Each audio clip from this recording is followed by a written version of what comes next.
Episode 5. I grimaced and braced myself for the news. Up until I'd seen the devastated expression on Axel's face, I'd been confident I'd made the team, but that very confidence eroded with every passing minute. My preseason play was as good as any rookie's and better than many of the veterans' performances. I'd done everything asked of me by the coaching staff, laying my heart and body on the line to make this team.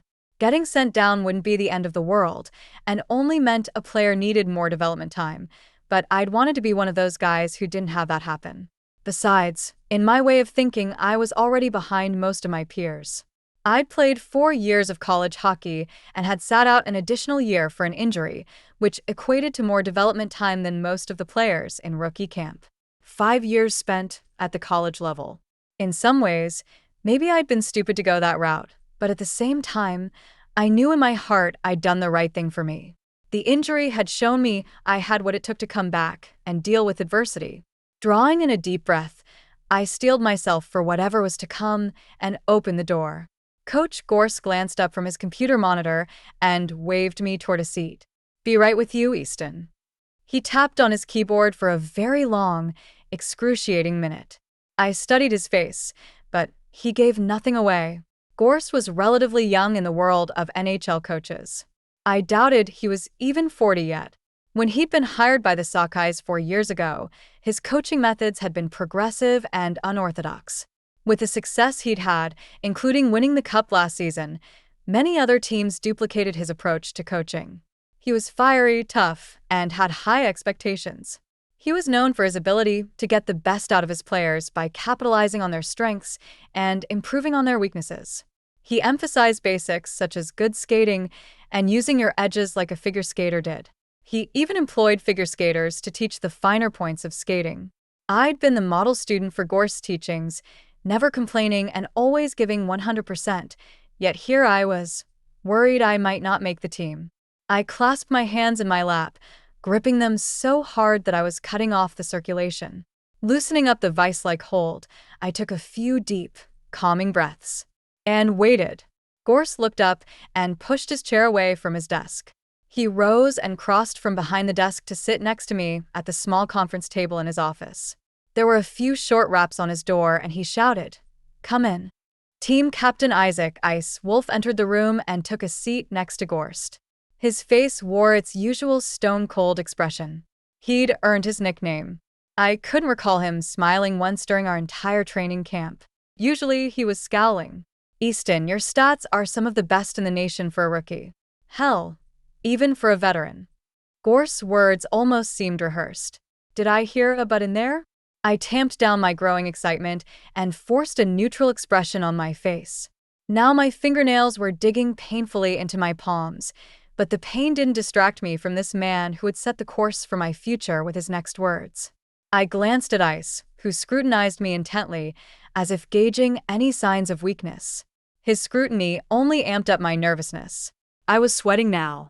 If they kept me in suspense much longer, sweat would be trickling down my brow. "You've become a valuable member of this team in a surprisingly short time," Gorse continued, then gave Ice a nod. Being valuable had to be a good thing, didn't it? Ice cleared his throat.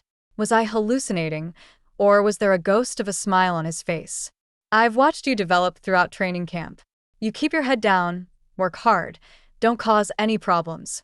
You're a good teammate, and I'd be proud to play beside you." Thank you. I was fucking going to faint. I put my hands, palms down, on the table to steady myself as my world began to tilt and lurch like a carnival ride badly in need of repair. "Welcome to the Sockeyes." Gorse ended my torture and stood. He held out his hand. I hauled myself to my feet and shook his offered hand. They were smiling, both of them, and all the tension poured out of me. "Thank you. Thank you. Thank you." I was gushing, but neither man appeared to mind. Ice shook my hand next. His grip was strong and sure. "Congratulations, Big E. You earned it." I opened my mouth to say thank you again, and snapped it shut. Ice was a man of few words, so I nodded instead. "Do you have any questions for us?" Gorse asked. Not right now. I can't think of any." "Good then." Stop by personnel and fill out the necessary paperwork. We'll be seeing you on the ice." I'd been dismissed, and I wasn't about to overstay my welcome. I hurried for the door, tripping over a chair leg in the process, and flailed my arms to get my balance. Reaching the door, I let myself out without looking back. I was too elated to be embarrassed. I wanted to race down the hallways shouting out my good fortune to the rooftops. Instead, I forced myself to walk slowly to the elevator. I hadn't planned it, but seconds later, I stood in the empty locker room in front of the stall with my name on it. My stall. I was a Sockeye. I was a professional hockey player. The first thing I was going to do was make an appointment for one of those fish tattoos all the guys sported. Then I was calling my mother and my 2 hockey-playing brothers. Tonight, I was celebrating. For a moment, my joy was dampened when I realized my best buddy on this team, Axel, wouldn't be celebrating with me. I'd still invite him, of course. He was young. He'd make it. Guys got traded, or injuries prevented them from taking the ice. Not that I'd wish an injury on anyone, but that shit did happen. I'd dial my mother. Mom was as excited as I was. Mom had been the consummate hockey mom after my dad had died, and she'd been forced to raise us on her own. She'd gone to every game when we were kids, not an easy feat considering there were 3 of us, but she managed to juggle her responsibilities and support us at the same time. She was a computer programmer and made pretty good money. My brother Zane was starting his 3rd year in the league. My younger brother, Max, played junior hockey and lived at home. Mom would tell Max. After I hung up with Mom, I called Zane. He answered on the first ring, as if he'd been waiting for my call. "Well," he said, not giving me a chance to say hello, "how are you or fuck you?" "I'm a Sockeye," I blurted out. Zane let out a whoop, enjoying this moment almost as much as I did.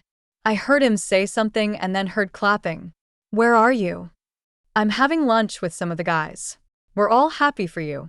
I did it. I really did it. I'd worried so much my choice to go to college might screw with my ability to make a team, but in the end those 5 years didn't hurt me one bit. "You made the right choice for Yui." "I did," I said proudly. I could have followed in Zane's footsteps and gone the major junior route. Things had worked out great for him. Now, they were working out for me. All those hours of practicing, playing through injuries, and sacrifice culminated in this moment. I'd worked my entire life to be here and allowed nothing and no one to stand in my way. Caroline point of view. It had been a month since I'd gotten the devastating news from the DNA test. I hadn't talked to Easton yet. Instead, I'd worried myself into an absolute frenzy of fear, dread, and loathing of my own shortcomings. I conjured up all kinds of scenarios in my head, and most of them weren't good. What if Easton didn't want to know his kids? Even worse, what if he took me to court for custody? I'd never have enough money to fight him legally. What if? What if? What if? No matter what, I knew I had to tell him. My life had been put on hold until I told him, as had Fran and Howard's. They weren't leaving me for their well-deserved retirement until we'd resolved this. And what would be the resolution? Once Fran and Howard left, there was nothing to keep me here. I had so many questions and 0 answers. Full story is available on shelfofnovels.com. Click the link in the comment section to get it free.